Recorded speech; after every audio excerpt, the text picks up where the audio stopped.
Meowed everybody, let's jump right into it and talk about the housing changes of patch 6.3. It's not much actually. The biggest thing is that they're adding new wards to the 5 housing areas and their subdivisions. Everything that'll be available will be by lottery, and the lottery starts on Sunday, January 15th. They're also changing the balance of who can buy in which wards. There are 2 groups of updates. The first apply to the data centers Dynamis in North America and Materia in Oceania, as well as the following worlds in the EU data centers: Phantom, Sagittarius, Alpha, and Raiden. For them, wards 1 through 9 are FC only, wards 10 through 24 are only for private buyers, and wards 25 through 30 aren't available, you can only visit them.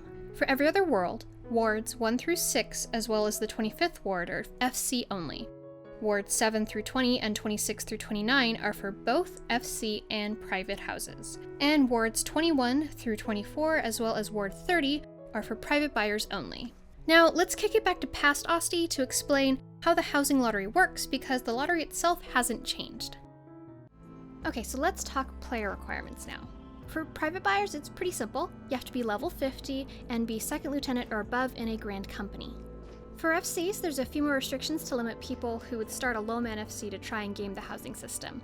Your FC must be rank 6 or above, have 4 or more people, the player must be authorized by your FC to purchase and relinquish land, and the purchasing player must have been a member of the FC for at least 30 days. One thing to note, however, when buying FC land, the Grand Company rank requirement no longer applies. Also keep in mind that it's 1 entry per person, so anyone going for a private lot cannot also enter on behalf of your FC. Figure out who in your FC is going to enter for your FC. Also, as per usual, make sure you have the full purchase price worth of gil on your character themselves. Okay, so you meet the requirements, you have the gil. How do you enter the lottery? First and foremost, decide which specific plot you want. Ward doesn't matter for now. Decide on the specific plot instead. You have time, so wander the ward to decide which plot is the right size and has the amenities you want closest to it and has just the right view. You know, all that fun stuff, the actual enjoyable part of house hunting. Talk it over with your FC to determine what you want as an FC. Maybe make a fun day of it running around the wards together to house hunt. Also, while browsing, go ahead and click on the placard and check out the accepting entries until time. This is very important if you're wanting to maximize your chances. Next, wait. The placard shows how many entries there are, so if you want to maximize your chances, then wait until about an hour before the entry period of the lottery is over, and start hopping between the wards and clicking the placards to see which of your desired plot has the fewest entries. The one with the fewest entries? That's the one you enter. Remember, you can only enter once. We want to maximize your chances on that 1 entry. So, once you determine the one, go to that placard and click Enter Lottery. The full cost of the plot will be taken as a deposit, and then it's just a matter of waiting. If your FC has lots of folks going for housing, it might be fun to all hang out in Discord while waiting for the results. Chat, do silly G poses, you know, the usual stuff to pass the time. Once the results period is started, you can see if you've won either directly at the placard or probably also via the housing tab. If you won, you must confirm the purchase at the house's placard, and if you're relocating, you'll get 15% of the cost of your old place back. From there, go buy your housing permit from either the market board or the housing menu and build your house. Don't happen to have the money to buy the permit? You have 45 days to scrape it together either yourself or by asking friends. Make sure you buy the permit and build the house. Otherwise, the plot goes back into the pool for someone else to buy.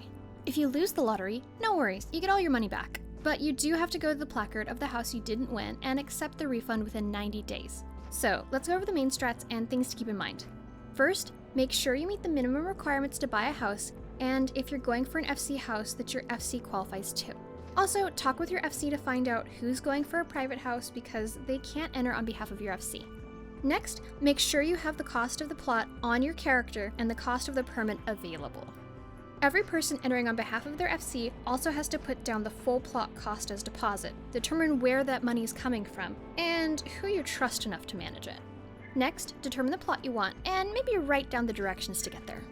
After that, set an alarm for about an hour before the lottery entry period will end.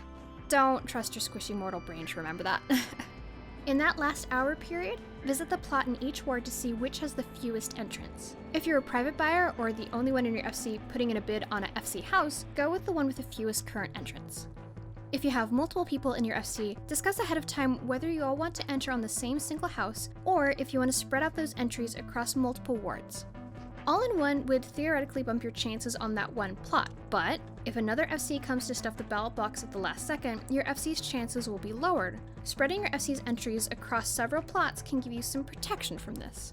You could also have one FC member try for a large, one for medium, and the rest on smalls in order to best make use of your money. Do keep in mind though, that if your FC enters at multiple lots, you can only claim one. So if your FC wins more than one, you'll lose 50% of the money you put down on the ones you don't claim. Honestly, 1.5 million as you lose on a small isn't really that much, so having a few members enter on smalls with one entry on a large is a pretty safe strategy if your FC doesn't have any house at all.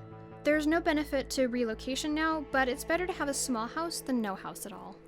And again, whether you win or lose, make sure you head over to the placard you entered at to either claim your plot or get your refund. If you don't win, don't be too discouraged. All the houses that are freed up from relocations or potentially unclaimed lottery winnings will go up in the next lottery cycle, where you'll have another 5-ish days to see what's available and try again. Good luck everyone! May the housing odds be ever in your favor!